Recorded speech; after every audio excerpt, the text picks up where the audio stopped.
So I really enjoyed this movie. I found it completely gripping. I didn't see the twist coming. I loved it.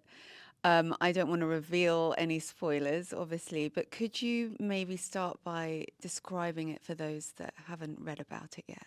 I guess it's a kind of cat and mouse between good guys and bad guys on a sort of very basic level, and it's sort of I guess a paranoid thriller in the vein. Well, not in the it's set in contemporary New York and it's very contemporary, but it's also got echoes of movies from the sort of paranoid thrillers of the 70s and a little bit of Hitchcock in there as well. So that's the sort of flavour of it, and yeah, it's an exciting cat and mouse and.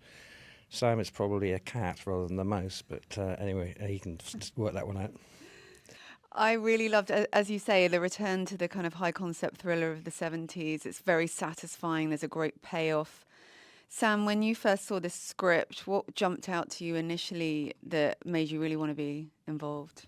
I came on pretty late. I think, to me, I'd worked with David before, and I just loved his approach to filmmaking. So that was number one. Then there was Riz and Lily, were already attached, and they're consummate professionals. So you kind of want to play in there they've seen something in the script. So that then led me to read the script, and then you kind of go, well, I can kind of see where David's going to take this, and how much energy he can put into it. And as he said, it does harken back to those thrillers of the 70s and of who to trust. And David's movies, I think, deal with loyalty and miscommunication and trust.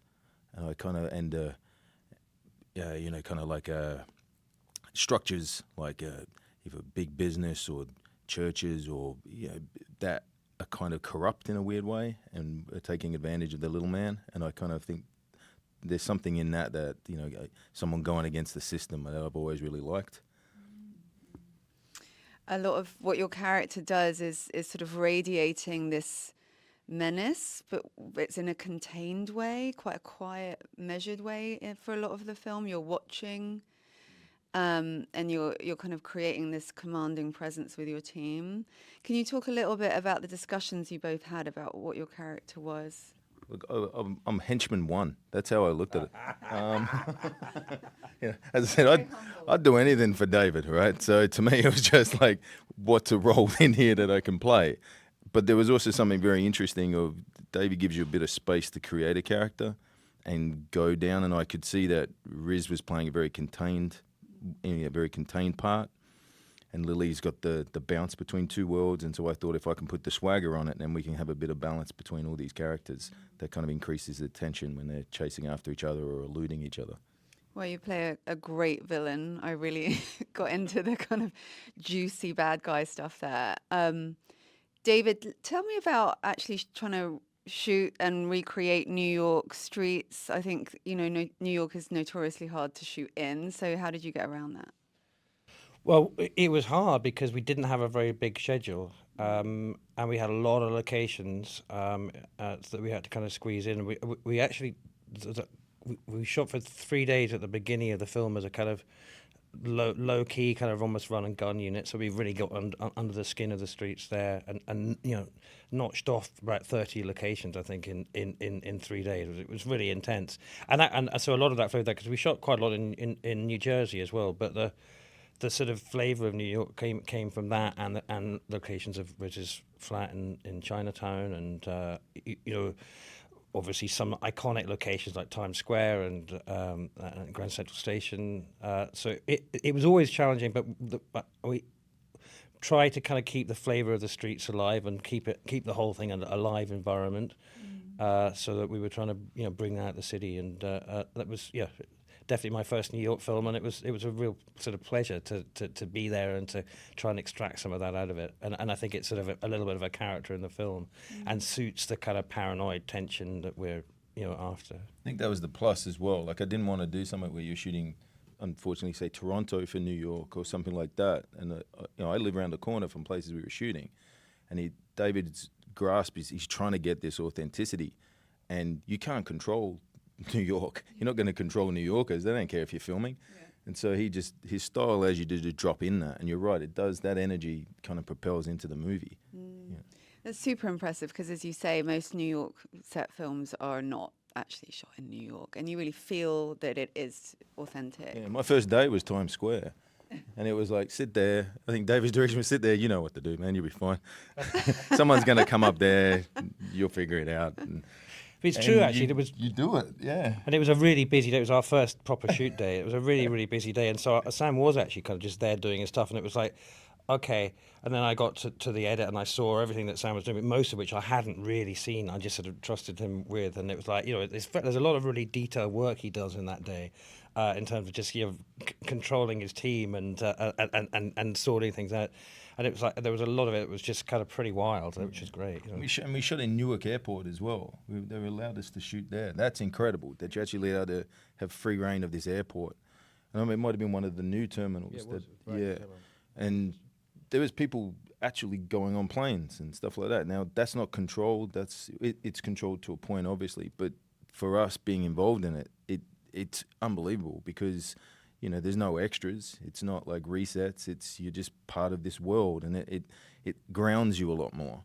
And I think when you're doing thrillers, you need to be grounded, otherwise they can kind of spin out of control, and it definitely helped. Yeah.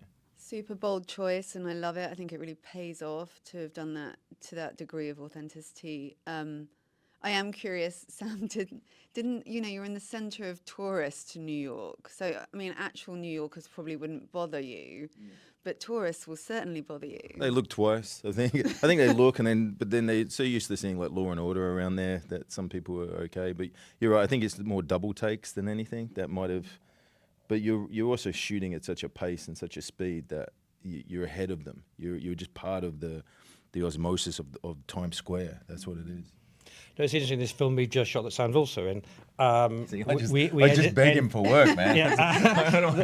We ended on the streets of Istanbul, and it was one particular shot that we wanted, which I did about 20 takes of. Normally, I don't do very many takes, and because of the fact we'd done 20 takes, there was a sort of swirl of social media, and suddenly the two actors who were in the thing got the sort of flash mob of people came along and to kind of get their autograph or whatever, or their selfie. And it was interesting that had never happened at any other point in London and or wherever we were, but partly because we're moving so quickly that no one has time to kind of catch up with us. So that and that's what happened in New York too. Yeah, it's amazing how you got away with it, really, in Times Square, especially. Finally, do tell me about the casting process for Riz and Lily as well, because they do an amazing job, and they really fit together, and it's fantastic. Well, I mean, I've been an admirer of Riz's for a long time, and I've sort of I met him a couple of years before we started shooting it, and I think he'd read a version of the script or something like he'd indicated he had some enthusiasm, and I kind of percolated on it and just thought it's a really, really good idea, and so we sort of ran with that, and then in terms of Lily, it's really important to find somebody who could embody that character in a sort of in a way that exudes some kind of innocence, in order for the whole thing to kind of hold together, and it was something kind of Lily just felt like sort of she had a kind of warmth to her that would really carry that, and she did, and I agree. I think they both really sort of come into their own in a great way in this movie, I think. Mm-hmm. It was really interesting to see Riz in another movie that touches on deaf culture as well, because that's something that he's obviously been super aware of with his previous project, Sound of Metal. And ironically, during the course of this last film, I've gone deaf in one ear, which is sort of like maybe it's karma. Oh God! But sorry to hear that. But yeah. Yeah. Well, I just want to say congratulations. I really enjoyed this film. I'm so glad that you're making something that is a throwback to, really good, solid storytelling. It's just so satisfying to watch, and I really enjoyed it. Thank you very much. And because we haven't really put the film before the world yet, it's really gratifying to hear that you engage with it in that way. It's fantastic. Thank 100%. You. 100%. Well, congratulations, both of you. Thank you so much for being here to talk about it. Thank you very much for making it so pleasant.